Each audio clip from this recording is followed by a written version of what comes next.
Ladies and gentlemen, have you heard of people telling you that you can't do certain things because of your gender?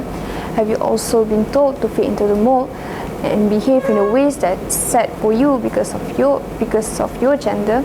Well, this is known as social comparison. What is social comparison?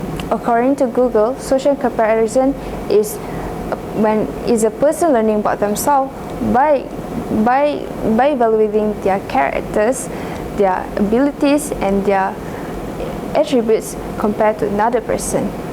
However, in my opinion, social comparisons is comparing someone to another person with the intention of judging them.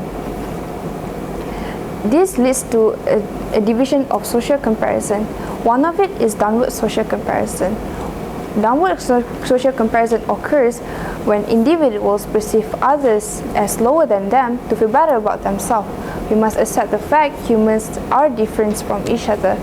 It is due to their upbringings and social circles, and it plays a significant influence on them to behave in a ways that is socially acceptable. This is the root of gender inequalities, which leads to social comparisons. Before getting in depth with this topic, we must know the beginnings of the manpower and domination in social constructs. According to Cynegius and Praetos, there isn't any social construct that is dominated by women, where women are in charge in political and military authority, which causes women and men to compare themselves to the opposite genders and overly criticize the opposite genders to highlight themselves as the better kind. Society also tends to compare, and anything opposes to masculinities as weakness, which is derogatory to women. In Asia, the cultural system is highly stratified, where social comparisons are normalized, even it is causing a problem. For example, we have a woman who possesses a doctorate and working in a field manipulated by men, such as land surveying.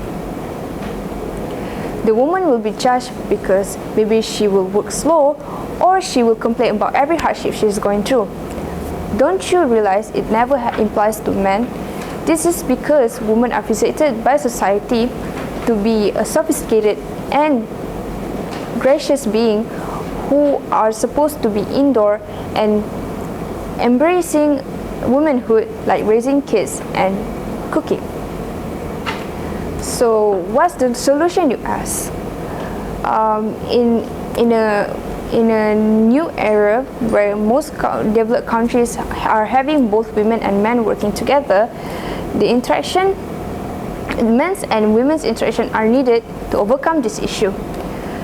Men's and women's interactions are important because with both gender communicating with each other,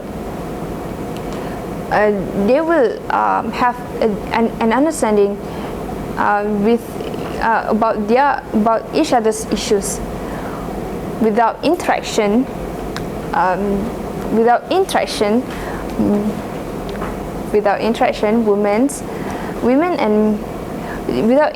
this issue will become bigger, and it will cause another consequences. In a nutshell, as we go through this topic, social issues still prove to be a problem in modern day. This is not a biased perspective.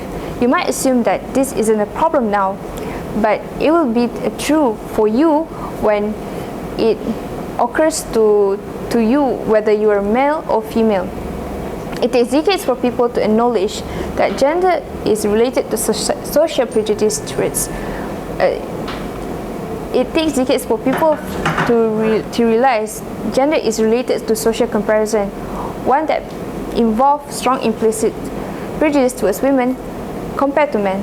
This is why this issue should be taken seriously.